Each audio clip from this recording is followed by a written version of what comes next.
अस्सलाम वालेकुम वरहमतुल्लाहि वबरकातुहू। कैसे हैं स्टूडेंट्स? उम्मीद करता हूँ अब सब ठीक ठाक होंगे। आज हम पढ़ेंगे क्लास 9 की chemistry, chapter number 1, lecture number 3, branches of chemistry, यानी केमिस्ट्री की शाखें। बहुत ही इंपॉर्टेंट टॉपिक है। तो केमिस्ट्री की शाख है, इसमें से हम पहला शाख हम पढ़ते हैं फिजिकल केमिस्ट्री। और फिजिकल केमिस्ट्री क्या है? नाम से जाहिर है, फिजिकल का मतलब होता है जाहिरी। अब यहाँ पर जाहिरी का मतलब क्या है? तो देखिए डेफिनेशन को। The branch of chemistry, chemistry की वो ब्रांच, द डील्स, डील्स का मतलब होता है मुताला करना, स्टडी करना। कि हम मुताला करते हैं, किस चीज को मुताला करते हैं? रिलेशनशिप। रिलेशनशिप का मतलब है ताल्लुक, कि हम ताल्लुक को स्टडी करते हैं, लेकिन किसके दरमियान? बिटवीन का मतलब है दरमियान। फिजिकल प्रॉपर्टीज, फिजिकल प्रॉपर्टीज क्या है मैं एक्सप्लेन करता हूँ।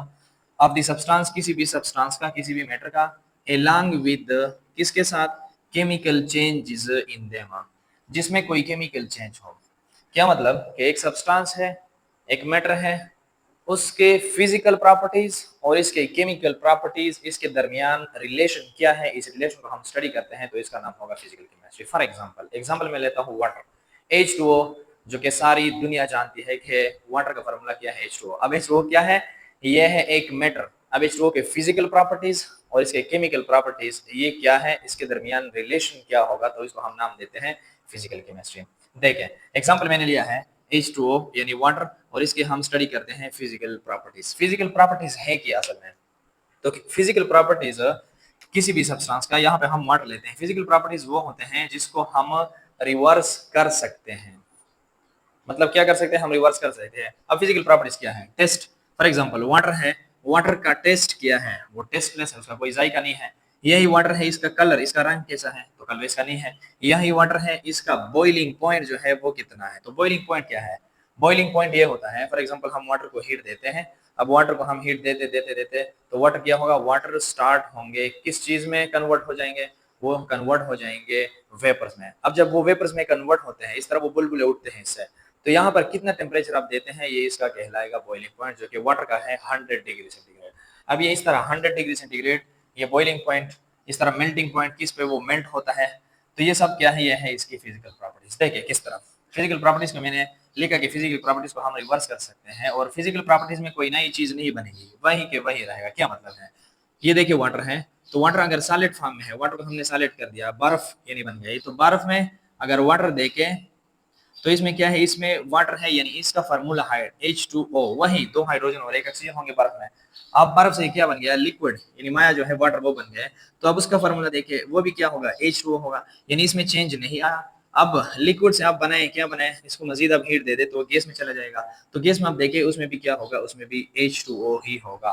तो फिजिकल प्रॉपर्टीज ऐसे होंगे कि फिजिकल प्रॉपर्टीज में सिर्फ स्टेट चेंज होते हैं, यानी सॉलिड से लिक्विड, लिक्विड से गैस, गैस से लिक्विड, लिक्विड से सॉलिड, ये स्टेट चेंजेस होते हैं। लेकिन इसकी जो केमिकल बॉन्ड है, इसका जो फार्मूला है, उसको कुछ नहीं होगा, वो चेंज नहीं होगा। यहाँ पे देखिए H2O, ये भी H2O है, ये भी H2O है, ये भी H2O। अगर हम देखें सॉलिड, बर्फ, बर्फ जो हम कहते हैं, इसमें वाटर है, लिक्विड वाटर में है, उसमें भी H2O है, और जो ऊपर चले जाते हैं वेपर्स में, उसमें भी क्या है? H2O। तो ये इसकी फिजिकल प्रॉपर्टीज है। केमिकल प्रॉपर्टीज क्या है? केमिकल प्रॉपर्टीज वो क्या होता है कि केमिकल प्रॉपर्टीज में होगा केमिकल चेंज। अब केमिकल चेंज क्या होता है कि इसमें कोई केमिकल रिएक्शन वो करे, और केमिकल चेंज को हम रिवर्स नहीं कर सकते हैं। वो जब एक दफा हो जाए तो हो जाता है। और इसके साथ ये बात नोट करें कि फिजिकल प्रॉपर्टीज के चेंज होने से केमिकल प्रॉपर्टीज चेंज नहीं होते, ये बात नोट कर लें।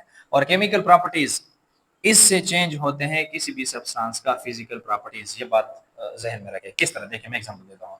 यहाँ पर फिर मैं एग्जांपल लेता हूँ H2O वाटर की। अब वाटर है, ये रिएक्शन करता है, किसी चीज के साथ मिलता है तो कोई नया चीज वो बनाएगा। देखें, जिस तरह हम कहते हैं जंग लगना, किस चीज को जंग लग जाए, और अमूमन जंग किसको लगते हैं?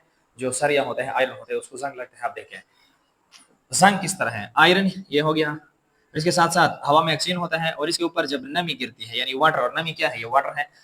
तो जब ये सब मिलते हैं तो ये बनाता है जंग। ये किस चीज का फार्मूला है? ये है फार्मूला जंग का। अब ये जंग लग गया। अब ये जंग, अब लाख रोए, ये इस जंग को आप नहीं रिवर्स कर सकते हैं कि आप इसे वापस वही आयरन बनाए। आप कहते हैं कि हम तो जिसको हम कहते हैं रगमाल, उसके थ्रू हम जंग साफ करते हैं। नहीं, अब जंग साफ करते हैं, लेकिन जो आयरन होता है, जो रीम है, जो सरिया है, वो भी क्या होता है, उसकी मिकदार कम हो जाती है। तो असल में वो ये होता है। अब यहाँ पे क्या है, जंग से आप वापस ये चीज नहीं बना सकते, तो ये क्या है, ये है केमिकल चेंज। और जब केमिकल चेंज हो गया तो उसकी प्रॉपर्टीज भी चेंज हो गई। फॉर एग्जांपल वाटर की प्रॉपर्टी, उसका कोई अगर हम देखें टेस्ट, वाटर का टेस्ट था, टेस्ट नहीं था, कलर था, बॉइलिंग पॉइंट था। अब जंग के आप देखे, जंग का आप टेस्ट देखे, जंग का आप कलर देखे, जंग को अब बॉइलिंग पॉइंट आप देखिए, जंग को आप हटा जो है वो हीट दे तो इसका बॉइलिंग पॉइंट वो बहुत ही ज्यादा होगा। तो ये क्या है, ये केमिकल प्रॉपर्टीज है। या और मिसाल अगर दे दो, यही वाटर H2O, तो ये बनता है ऑक्सीजन और किस चीज से, हाइड्रोजन से। इससे बनता है H2O। अब ये हाइड्रोजन ये गैस फॉर्म में है, ये ऑक्सीजन गैस फॉर्म में है, लेकिन जो वाटर बन गए वो लिक्विड फॉर्म में है, क्योंकि लिक्विड वाटर वो आम टेम्परेचर पे लिक्विड में होता है, इसलिए हम इसके साथ लिखते हैं एल, लिक्विड। अब ये हाइड्रोजन ये गैस है, ये ऑक्सीजन ये गैस है, लेकिन यहाँ पे जो हाइड्रोजन और ऑक्सीजन है इसके दरमियान अब बॉन्ड बन गया है। अगर इसका हम बॉन्ड देखें तो ऑक्सीजन और हाइड्रोजन के दरमियान बॉन्ड इस तरह है। अब यहाँ पे ऑक्सीजन और हाइड्रोजन आपस में मिले हुए हैं, लेकिन यहाँ पे हाइड्रोजन और हाइड्रोजन इस तरह ऑक्सीजन और ऑक्सीजन आपस में जुड़े हुए हैं, तो इसके दरमियान अलग बॉन्ड है, इसके दरमियान अलग बॉन्ड है, और इन दोनों के दरमियान अब बॉन्ड कोई और आ गया है। तो ये क्या है, ये है केमिकल चेंज, और ये रिवर्स नहीं हो सकता। तब ये केमिकल प्रॉपर्टीज है। अब केमिकल प्रॉपर्टीज किसी भी सब्सटेंस का, और फिजिकल प्रॉपर्टीज इसके हम पढ़ते हैं, यानी कि इसके किसी भी सब्सटेंस के, किसी भी मैटर के और इसके दरमियान ताल्लुक क्या है, इस ताल्लुक को हम नाम देते हैं कि ये क्या है, ये है फिजिकल केमिस्ट्री। सेकंड ब्रांच की तरफ आते हैं। सेकंड ब्रांच क्या है, ऑर्गेनिक केमिस्ट्री। अब ऑर्गेनिक केमिस्ट्री क्या है, the branch of chemistry, chemistry की वो शाख इन विच वी स्टडी, जिसमें हम स्टडी करते हैं, किस चीज को स्टडी करते हैं, हाइड्रोकार्बन्स। हाइड्रोकार्बन्स क्या है मैं बताता हूँ, और इसके साथ साथ देयर डेरिवेटिव्स। डेरिवेटिव्स का मतलब है आहज करना या पैदा होना। इसका मतलब क्या है कि ऑर्गेनिक केमिस्ट्री में हम हाइड्रोकार्बन को स्टडी करते हैं बेसिकली। अब हाइड्रोकार्बन क्या है, हाइड्रो का मतलब है हाइड्रोजन मैंने लिखा है, और कार्बन का मतलब है कार्बन, यानी ऐसा कंपाउंड जिसमें सिर्फ और सिर्फ हाइड्रोजन और कार्बन आपको नजर में आ जाए, इसके अलावा कोई और एलिमेंट कोई और एटम ना हो, तो उसको हम नाम देंगे कि ये क्या है, ये है हाइड्रोकार्बन। फॉर एग्जांपल मैंने लिखा है CH4। अब ये CH4 जिसका नाम है मीथेन, इसका नाम क्या है, इसका नाम है मीथेन। अब इस CH4 में क्या है, देखें साफ दिखाई दे रहा है, कार्बन है, एक कार्बन है, और हाइड्रोजन कितने हैं, 4 हाइड्रोजन है। तो ये CH4 ये क्या हो गया, ये हो गया हाइड्रोकार्बन। अब जब हम हाइड्रोकार्बन को स्टडी करते हैं, ये हाइड्रोकार्बन है, इसका मैंने स्ट्रक्चर ये बना है, कार्बन और इसके साथ 4 हाइड्रोजन, यानी हाइड्रोकार्बन है, कार्बन और हाइड्रोजन है। तो ये क्या है, ये हाइड्रोकार्बन, इसको हम स्टडी करते हैं, और इससे जो नई चीज बनती है उसको हम स्टडी करते हैं, तो उसका नाम होगा ऑर्गेनिक केमिस्ट्री। अब ये हाइड्रोकार्बन बहुत ही ज्यादा है, लाखों में है। अब इस हाइड्रोकार्बन से मैं बनाता हूँ कोई और चीज डिराइवेटिव, तो किस तरह है, ये कार्बन इसके साथ 4 हाइड्रोजन, ये देखिए 4 हाइड्रोजन, लेकिन इस वाले हाइड्रोजन को मैं अब हटाता हूँ और इसकी जगह कोई नई एलिमेंट्स बोलाता हूँ। फॉर एग्जांपल यहाँ पे मैंने लगाया क्लोरीन, ये कोई और एटम आ गया। अब ये क्या बन गया, ये हाइड्रोकार्बन, और इससे ये बन गया, तो ये इसका हो गया डिराइवेटिव, आहस करना या पैदा होना। ये क्या है, अब ये सब इसका है डिराइवेटिव्स। तो हाइड्रोकार्बन और इससे जो बनते हैं ये डिराइवेटिव्स हम स्टडी करते हैं, तो इसका नाम क्या होगा, ऑर्गेनिक केमिस्ट्री। और हाइड्रोकार्बन भी लाखों में है, और इसके साथ इससे बनने वाले जो कंपाउंड होते हैं डेरिवेटिव्स वो भी लाखों में है। तो ये हो गया ऑर्गेनिक केमिस्ट्री। इसके बाद हम आते हैं इनऑर्गेनिक केमिस्ट्री में। तो इनऑर्गेनिक केमिस्ट्री है, डील्स इनऑर्गेनिक केमिस्ट्री में हम स्टडी करते हैं ऑल द एलिमेंट्स, सारे एलिमेंट्स को, जितने भी एलिमेंट्स पीरियोडिक टेबल में मौजूद है। पीरियोडिक टेबल एक ऐसा टेबल होता है जिसमें क्या होगा, जिसमें एलिमेंट्स वो अरेंज होते हैं। तो उसमें जितने भी एलिमेंट्स हैं और इन एलिमेंट्स से जितने भी कंपाउंड बनते हैं, ऑल द एलिमेंट्स मतलब एंड कंपाउंड्स एक्सेप्ट मां सिवाय किसके, हाइड्रोकार्बन्स एंड देयर डेरिवेटिव्स। यानी ये जो हाइड्रोकार्बन्स हमने पढ़े और इसके जो डेरिवेटिव, चूंकि ऑर्गेनिक केमिस्ट्री है तो उसको आप निकाल ले, क्योंकि ऑर्गेनिक में आते हैं। बाकी जितने भी एलिमेंट्स होंगे और जितने भी इन एलिमेंट से कंपाउंड बन जाए, तो उन एलिमेंट्स और कंपाउंड को हम क्या नाम देते हैं, इनऑर्गेनिक केमिस्ट्री, जिसको हम स्टडी करते हैं। फॉर एग्जांपल देखिए मैंने लिखा है H2, तो हाइड्रोजन H2 ये क्या है, ये मॉलिक्यूल है। O2 ये क्या है, ये मॉलिक्यूल है। अब ये किस तरह बन रहे हैं, तो ये H2 अगर देखें तो ये बनता है, इसमें एक हाइड्रोजन एटम है, दूसरा हाइड्रोजन एटम है, आपस में इलेक्ट्रॉन को शेयर करते हैं, मतलब बॉन्ड बनाते हैं, तो ये बन जाता है H2।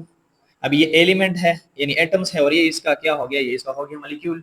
इस तरह ऑक्सीजन भी है, एक ऑक्सीजन जमा दूसरा ऑक्सीजन आपस में रिएक्शन करते हैं और बनाते हैं O2, तो ये भी बन गया। अब ये एलिमेंट्स है, ये इसका मॉलिक्यूल है, या यही O2 और H2 फिर आपस में रिएक्शन करते हैं और बनाते हैं क्या, H2O वाटर। अब ये क्या है, ये है मॉलिक्यूल, ये है मॉलिक्यूल, इसको हम आसान लफ्जों में कहते हैं कि ये एटम्स है, ये एलिमेंट्स है, ये आपस में कंबाइन हो गए और हमने एक कंपाउंड बना दिया। अब ये एलिमेंट्स और ये कंपाउंड जो इससे बन गया, ये हम स्टडी करते हैं, तो इसका नाम क्या होगा, इनऑर्गेनिक केमिस्ट्री। सिवाय कि उसमें हाइड्रोकार्बन और डेरिवेटिव आप इसमें नहीं लाएंगे। और एग्जांपल देखें, HNO3 नाइट्रिक एसिड, ये हाइड्रोकार्बन नहीं है। सोडियम हाइड्रोक्साइड, ये हाइड्रोकार्बन नहीं है। तो अभी हम स्टडी करते हैं तो इसका नाम होगा inorganic chemistry. Analytical chemistry, analytical chemistry क्या है? एनालिटिकल केमिस्ट्री डील्स, इसमें हम स्टडी करते हैं किस चीज को स्टडी करते हैं? विद दी, इसमें हम स्टडी करते हैं क्वालिटेटिव। क्वालिटेटिव का मतलब है मेयार, क्वालिटी चीज, जिसको हम कहते हैं काला मेयार की वॉशिंग मशीन, आला मेयार का फ्रिज वगैरह वगैरह एंड सो ऑन। इस तरह हम कहते हैं क्वालिटेटिव। क्वालिटेटिव का मतलब है टाइप यानी किस्म, टाइप या काइंड, जिसको हम कहते हैं किस किस्म का है। और क्वांटिटी, क्वांटिटी का मतलब होता है मिकदार, कितना मिकदार में है, अमाउंट इसका क्या है, नेचर इसका क्या है, मिकदार। लेकिन किसका? Analysis of matter.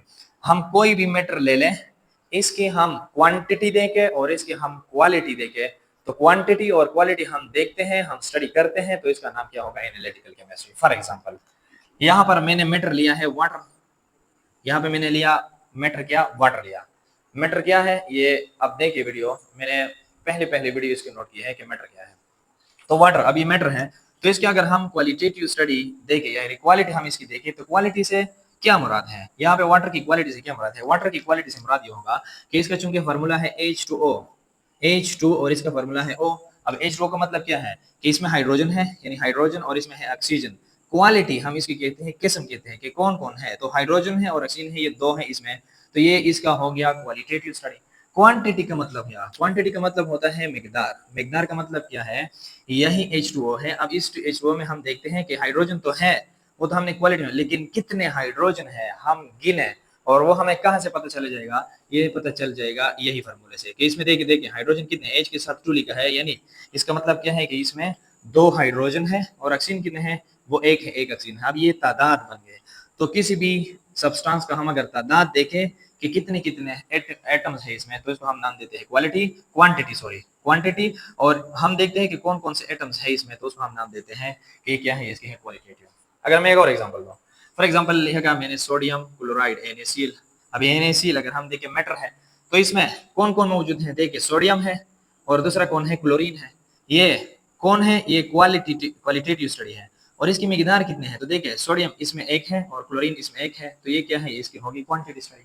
और मिसाल देखिए HNO3, देखिए HNO3 में कौन कौन मौजूद है, यानी टाइप क्या है? तो हाइड्रोजन है, नाइट्रोजन है, ऑक्सीजन है, ये तीनों मौजूद हैं, तो ये इसकी हो गई क्वालिटेटिव स्टडी। और इसमें कितने अमाउंट मौजूद है हाइड्रोजन के? तो देखिए हाइड्रोजन 1 है, नाइट्रोजन कितना है? वो 1 है, ऑक्सीजन कितने हैं? वो 3 है। तो ये क्या है? ये इसकी बन गई क्वांटिटेटिव स्टडी। अब क्वांटिटेटिव स्टडी और क्वालिटेटिव स्टडी हम करते हैं, तो इसको हम नाम देते हैं एनालिटिकल केमिस्ट्री। तो ये 4 ब्रांचेस हो गए। इसी के साथ मैं मांगता हूँ इजाजत। अल्लाह हाफिज।